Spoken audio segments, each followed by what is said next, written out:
नमस्कार. आज आपण स्टार्ट करतोय डेरिव्हेटिव्ह. 11-12च्या थेरीमध्ये खूप सारे डेरिव्हेशन असे आहेत की ज्याच्यामध्ये आपल्याला डेरिव्हेटिव्ह हा कन्सेप्ट यूज करायचा आहे. जेई नीटचे काही न्यूमरिकल असतात ते न्यूमरिकल देखील आपल्याला डेरिव्हेटिव्ह यूज करून सॉल्व्ह करावे लागतात. सो डेरिव्हेटिव्ह हा एक फिजिक्समधला इम्पॉर्टंट मॅथमॅटिकल टूल आहे. 12च्या मॅथ्समध्ये हा टॉपिक 12 मार्क्ससाठी आहे, पण आपल्याला मात्र अगदी स्टार्टिंग फ्रॉम फर्स्ट टॉपिक डेरिव्हेटिव्हच्या आयडिया यूज कराव्या लागतात. तर पहिल्यांदा तुम्हाला मी डेरिव्हेटिव्ह म्हणजे काय सांगतो. Derivative is a mathematical operation use to represent small change in given physical quantity. Suppose करा एक व्हेकल मूव्ह होतं आहे, व्हेकलचा स्पीड कमी जास्त होतो आहे. चेंज इन स्पीड जर मला फाइंड करायचं असेल तर त्यासाठी मला यूज करावा लागेल derivative. So derivative is a mathematical tool, is a mathematical operation use to represent small change in given physical quantity. Derivative represent करतात by symbol small T. Suppose करा माझ्याकडे क्वांटिटी एक्स आहे, तर डेरिव्हेटिव्ह ऑफ क्वांटिटी एक्स लिहितात असं D x. So D x ह्याला read करायचं derivative of quantity X, आणि हा रिप्रेझेंट करेल small change in quantity x. Suppose करा माझ्याकडे क्वांटिटी आहे वाय, तर त्याचा डेरिव्हेटिव्ह मी लिहिणार डी वाय. डी वाय याचा अर्थ ह्याला रीड करायचं derivative of Y which represent small change in quantity Y. So डेरिव्हेटिव्हला रिप्रेझेंट करतात by using symbol small T, आणि त्याच्यासोबत एक क्वांटिटी पण असणार आहे. जसं डी एक्स हा रीड करायचं डेरिव्हेटिव्ह ऑफ क्वांटिटी एक्स, आणि हे रिप्रेझेंट करेल small change in quantity X. D Y याचा अर्थ डेरिव्हेटिव्ह ऑफ वाय, आणि हा रिप्रेझेंट करेल small change in quantity Y. So डेरिव्हेटिव्हमध्ये फर्स्ट प्रिन्सिपल मेथड आहे. पहिल्यांदा मी फर्स्ट प्रिन्सिपल मेथडचे फॉर्म्युले सांगतो. सो पहिला फॉर्म्युला आहे d by D x of quantity x raise to N. आता इथे लक्ष द्या, हे एक्स रेज टू एन आहे, याला म्हणतात पॅरेंट फंक्शन. तर डी एक्समधलं एक्स आहे याला म्हणतात रेफरन्स फंक्शन. आता आपल्याकडे पॅरेंट फंक्शनमध्ये पण एक्स आहे आणि रेफरन्स फंक्शनमध्ये पण एक्स आहे. जर पॅरेंट फंक्शन आणि रेफरन्स फंक्शन दोघांमध्ये पण सेम क्वांटिटी असेल तर फॉर्म्युला असतो N into x raise to N minus one. So D by D x of x raise to N is equal to N into x raise to N minus one. दुसरा formula D by D x of you raise to N. आता बघा, आपलं parent function आहे त्याच्यामध्ये you आहे आणि reference फंक्शनमध्ये x आहे. मग त्या केसमध्ये हे रिलेशन असतं n into u raise to N minus one into d u by D x. Third, d by D x of for example sigma, where sigma is constant. D by D x of sigma आपल्याला study करायचं आहे, आणि यातलं sigma म्हणजे constant आहे. आता जर sigma constant असेल then for every interval of time त्याची व्हॅल्यू कॉन्स्टंट राहील. आता जर सिग्माची व्हॅल्यू सगळीकडे कॉन्स्टंट राहत असेल तर त्यातला चेंज झिरो होणार. चेंज म्हणजे मॅथमॅटिकली डेरिव्हेटिव्ह. मॅथमॅटिकली चेंज याचा अर्थ डेरिव्हेटिव्ह. सो सिग्मा कॉन्स्टंट आहे, सो कॉन्स्टंटचा डेरिव्हेटिव्ह झिरो. तर डेरिव्हेटिव्ह स्टडी करताना हे आपल्याकडे तीन इम्पॉर्टंट रिलेशन आहेत. D by D x of x raise to N is equal to N into x raise to N minus one. D by D x of you raise to N is equal to N into u raise to N minus one d u by D x. And d by D x of sigma is equal to zero. Sigma ही constant quantity आहे, आणि constant quantity असेल तर तिची magnitude change होणार नाही with respect to time. So कॉन्स्टंटचा derivative zero. Derivative याचाच अर्थ mathematically change in given physical quantity. Okay, मी काही तुम्हाला न्यूमरिकल सांगतो. मी इथं फॉर्म्युला तुमच्या नॉलेजसाठी लिहून ठेवतो. D by D x of x raise to N is equal to N into x raise to N minus one. मग आपण पहिलं न्यूमरिकल स्टडी करूयात. D by D x of x raise to three याचा derivative आपल्याला find करायचं आहे.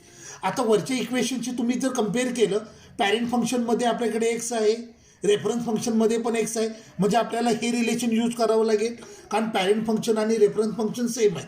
दोघांना जर कम्पेअर केलं तर एनची व्हॅल्यू 3 येते. मग आपण फॉर्म्युला यूज करूयात n into x raise to N minus one. ते आलं 3 into x raise to 3 minus one. So याचा डेरिव्हेटिव्ह आला 3 x raise to 2. So derivative of x cube with respect to x येतं 3x². अजून दुसरं numerical d by D x of x raise to 5. आता जर मी compare केलं तर एनची value 5 आहे. सो हे आलं 5 x raise to 5 minus 1. So it is 5 x raise to 4. So D by D x of x raise to 5 याचं answer आलं 5 x raise to 4. आता आपण निगेटिव्ह पॉवर घेऊन बघूयात. D by D x of x raise to -3. आता जर मी compare केलं तर यांची व्हॅल्यू -3 आहे. सो हे आलं -3. आणि एक लक्षात ठेवायचं, डेरिव्हेटिव्ह सॉल्व करताना मल्टिपलची जी पॉवर असेल त्या पॉवर सहित घ्यायचं आहे. आपल्याकडे इथे यांची व्हॅल्यू -3 आहे. सो यांच्या जागेवर -3 आलं. X raise to -3 -1. So it is -3 x raise to -4. Generally negative power आपण ठेवायची नसते. मग आता एक्स रेज टू -4 हे न्यूमरेटरमध्ये आहे, त्याला आता मी डिनॉमिनेटरमध्ये ॲडजस्ट करतो. मग मला आन्सर मिळेल -3. हे एक्स खाली घेतलं, हे आलं एक्स रेज टू 4. मगाशी बघा इथे बघा एक्स रेज टू -4 हे न्यूमरेटरमध्ये आहे, त्याला आता मी डिनॉमिनेटरमध्ये ॲडजस्ट केलं. असं जर मी करत असेल तर मल्टिपलचं साईन चेंज होईल. सो एक्स रेज टू -4 होतं, त्याच्याऐवजी आता मला मिळालं एक्स रेज टू +4. ओके. अजून एक न्यूमरिकल करूयात. D by D x of 1/x. आता थोडंसं या फॉर्म्युल्याकडे बघा. आपला जो फॉर्म्युला आहे त्यात पॅरेंट फंक्शन असतं ते न्यूमरेटरमध्ये असतं. आणि आता मी जे न्यूमरिकल घेतलं आहे या न्यूमरिकलमध्ये पॅरेंट फंक्शन आहे ते डिनॉमिनेटरमध्ये आहे. मग असं जर न्यूमरिकल आलं तर पहिली स्टेप डिनॉमिनेटचं फंक्शन न्यूमरेटरमध्ये ॲडजस्ट करायचं. आणि असं करताना त्याची जी पॉवर आहे त्या पॉवरचं साईन चेंज करायचं. आता डिनॉमिनेटरमध्ये एक्स आहे. आता एक्स आहे याचा अर्थ एक्सला इथे पॉवर दिलेली नाही आहे, याचा अर्थ ती पॉवर किती आहे 1 आहे. म्हणजे पहिल्यांदा मला याला असं लिहावं लागेल d by D x of x raise to -1. तुमच्या लक्षात आलं का? इथे एक्सला काही पॉवर नाही, याचा अर्थ त्याची पॉवर 0 नाही आहे, त्याची पॉवर किती आहे 1 आहे. मग एक्स रेज टू 1ला मी न्यूमरेटरमध्ये ॲडजस्ट केलं तर हे आलं एक्स रेज टू -1. मग आता आपला फॉर्म्युला यूज करूयात. हे आलं -1 x raise to -1. So it is -1 x raise to -2. आता हे 1 लिहायची गरज नाही आहे किंवा लिहिलं तरी चालेल. निगेटिव्ह पॉवर आहे तिला मी पॉझिटिव्ह करतो. म्हणजे हे आलं -1/x². हा एक्स मी खाली घेतला, मग खाली आल्यानंतर मायनसच्या ऐवजी हे काय झालं प्लस. लक्षात आलं? हे बेसिक न्यूमरिकल आहेत. आपण असे खूप सारे न्यूमरिकल सॉल्व करूयात. आता पुढचं numerical d by D x of x raise to 3/2. So आपला फॉर्म्युला जी कम्पेअर केलं तर आपल्याकडे एनची व्हॅल्यू किती आहे 3/2 आहे. मग हे आलं 3/2 एक्स रेज टू 3/2 +1 -1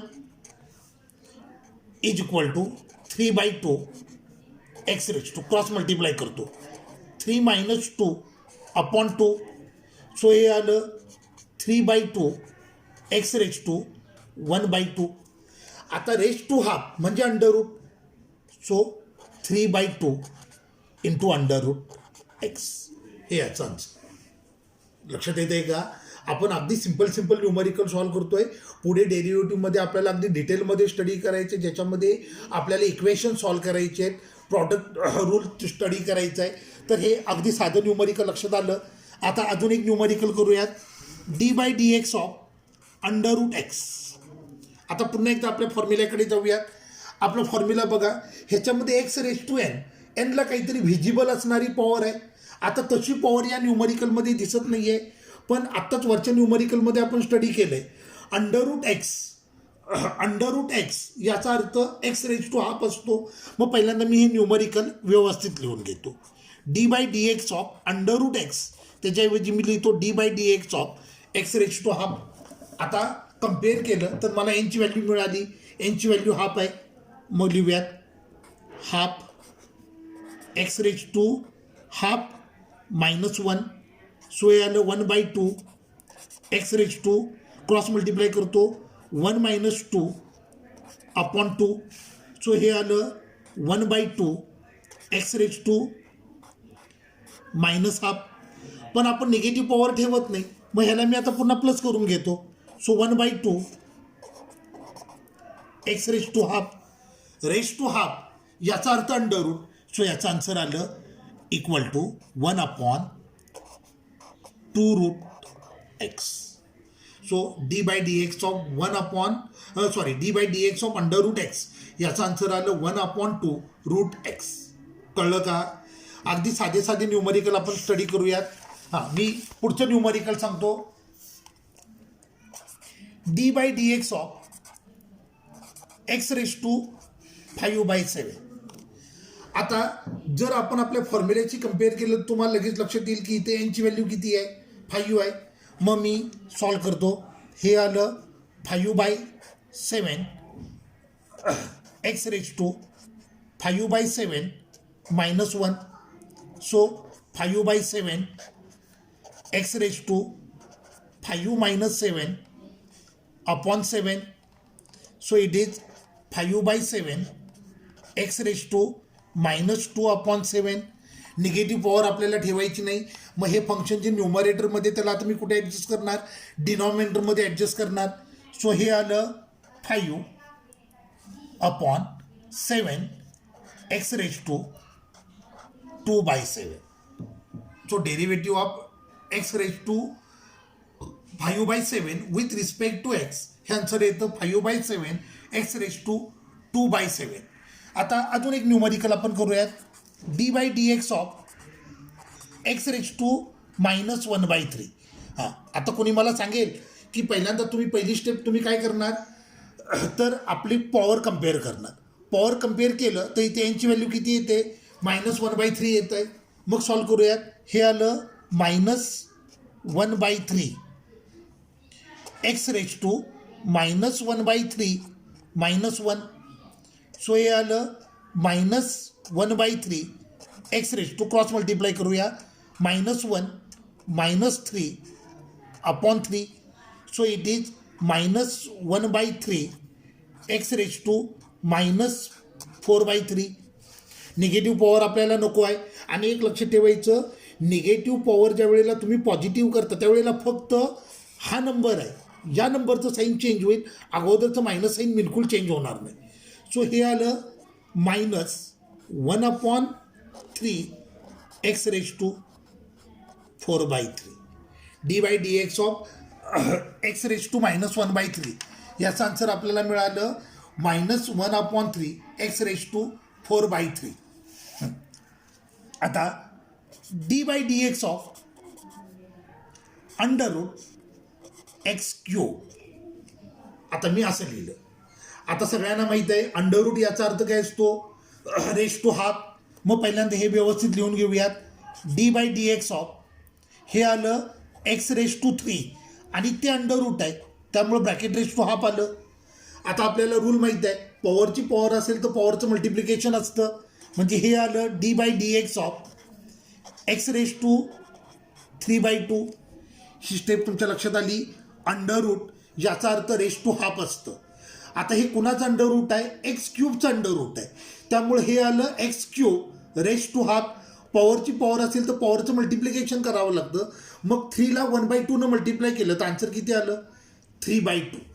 मग आता मला व्हिजिबल असणारी पॉवर मिळाली, यांची व्हॅल्यू आहे 3/2. सो मी फॉर्म्युला अप्लाय करतो. हे आलं 3/2 x raise to 3/2 -1. So it is equal to 3/2 x raise to 3 - 2 upon 2. So it is equal to 3/2 x raise to +½ raise to ½ म्हणजे अंडर रूट. सो आन्सर आलं 3/2 under route x. लक्षात आलं numerical कसे solve करायचे. अजून आपण एक numerical घेऊयात. d/dx of 1/√x raise to 5. 1/√x raise to 5. पहिल्यांदा मला पॉवर ॲडजस्ट करून घ्यावी लागेल. सो हे आलं d by D x of 1 upon x raise to 5 raise to half. कळलं कसं आलं ते? अंडररूटमध्ये एक्स रेज टू 5 आहे. So x raise to 5 raise to half, पॉवरची पॉवर म्हणजे पॉवरचं मल्टिप्लिकेशन. सो हे आलं d by D x of 1 upon x raise to 5/2. पण आपला जो स्टँडर्ड फॉर्म्युला आहे त्याच्यामध्ये पॅरेंट फंक्शन असतं ते न्यूमरेटरमध्ये असतं. आता आपलं फंक्शन डिनॉमिनेटरमध्ये आहे. मग पहिल्यांदा मला या डिनॉमिनेटरच्या फंक्शनला न्यूमरेटरमध्ये ॲडजस्ट करावं लागेल. आणि तुम्हाला सगळ्यांना माहिती आहे असं करत असताना पॉवरचं साईन चेंज करायचं. मग मी पहिल्यांदा फंक्शन ॲडजस्ट करतो. हे आलं d by D x of x raise to -5/2. आता हे आपल्या स्टँडर्ड फॉर्मॅटसारखं आलं. मग आपल्या स्टँडर्ड फॉर्मॅटची कंपेअर केलं तर आता एनची व्हॅल्यू आहे -5/2. मग आता मी फॉर्म्युला यूज करतो. हे आलं -5/2 X raise to -5/2 -1. So -5/2 cross multiply करतो. X raise to -5 -2 upon 2. So हे आलं -5/2 एक्स रेज टू -7/2. आपल्याला निगेटिव्ह पॉवर नको आहे. मग हे फंक्शन जे न्यूमरेटरमध्ये आहे त्याला डिनॉमिनेटरमध्ये नेऊन मी ॲडजस्ट करतो आणि साईन चेंज करतो. सो हे आलं -5 divided by 2 x raise to 7/2. लक्षात आलं? So D by D x of 1 upon under root x 1 upon under root x raise to 5 याचं आन्सर आलं -5/2 एक्स रेज टू 7/2. हां, अजून एक न्यूमरिकल करूयात. D by D x of under root x raise to 7. पहिल्यांदा under root आहे तर आपल्याला स्टँडर्ड फॉर्ममध्ये याला ॲडजस्ट करायला पाहिजे. मग त्याला ॲडजस्ट करताना मी अंडररूट कन्वर्ट करणार रेज टू हाफमध्ये. म्हणजे हे फंक्शन आलं x raise to 7 raise to half. So हे आलं एक्स रेज टू 7/2. सॉरी, इथे डी बाय डी एक्स पण पाहिजे. तर हे आलं d by D x of x raise to 7/2. आता मी फॉर्म्युला यूज करतो आणि सॉल्व करतो. एनची व्हॅल्यू माझ्याकडे किती आहे? 7/2 आहे. सो हे आलं 7/2 x raise to 7/2 -1. So it is 7/2 x raise to cross multiply 7 - 2 upon 2. So it is 7/2 x raise to 5/2. D by D x of x raise to under root x raise to 7 याचं answer आलं 7/2 x raise to 5/2.